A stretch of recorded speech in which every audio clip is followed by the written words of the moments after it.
मागे 16 आणि 17 एप्रिल रोजी लोकसभेमध्ये महिला आरक्षणाच्या संदर्भात केंद्र सरकारने विधेयक 131 घटना दुरुस्ती विधेयक हे आणलं होतं। या विधेयकामुळे 33% महिला आरक्षण हे लोकसभेमध्ये आणि विधानसभेमध्ये देण्यासाठीचं हे विधेयक होतं आणि केंद्र सरकारने, भारतीय जनता पार्टीच्या केंद्रातल्या सरकारने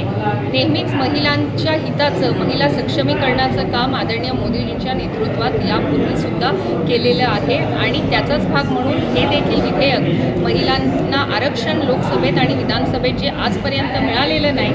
ते देण्यासाठीचं हे आरक्षणाचं बिल हे आणलं होतं। काँग्रेस पक्षाने नेहमीप्रमाणे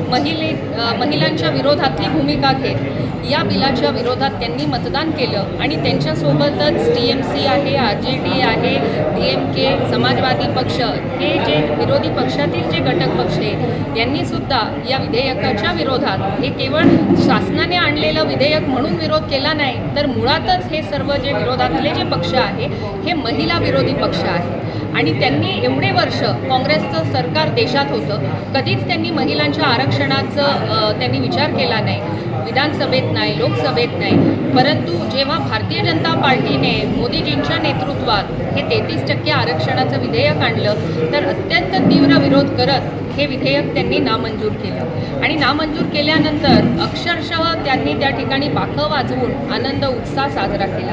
आज देशातील अर्धी लोकसंख्या ही महिलांची आहे, जवळजवळ 70 कोटी महिला आज देशात आहेत आणि हे विधेयक नामंजूर करणं म्हणजे महिलांचा एक खूप मोठा अपमान आहे। देशाचे धोरणं निश्चित करण्यामध्ये या ठिकाणी परराष्ट्र धोरण असेल, आर्थिक धोरण असेल, सुरक्षेचं धोरण असेल, या वेगवेगळ्या धोरणांमध्ये महिलांचा मोठा सहभाग हा 33% आरक्षण दिल्यामुळे वाढू शकला असता। आज देशात 74 महिला खासदार आहेत, त्याची संख्या वाढून 273 एवढी संख्या महिला खासदारांची होऊ शकली असती, परंतु काँग्रेस पक्षाने विरोध केला आणि त्यांच्यासोबत इतरही विरोधी पक्षांनी विरोध केला आणि हे विधेयक त्यांनी मंजूर होऊ दिलं नाही। म्हणून मी सर्व महिलांच्या वतीनं काँग्रेस पक्षाचा तीव्र शब्दांमध्ये निषेध करते आणि येणाऱ्या निवडणुकांमध्ये काँग्रेस आणि त्यांच्यासोबतचे जे विरोधी पक्ष आहे त्यांनी केलेली चूक हे या ठिकाणी महिला त्यांना शिक्षा देऊन नक्कीच हे दाखवतील असा माझा विश्वास आहे।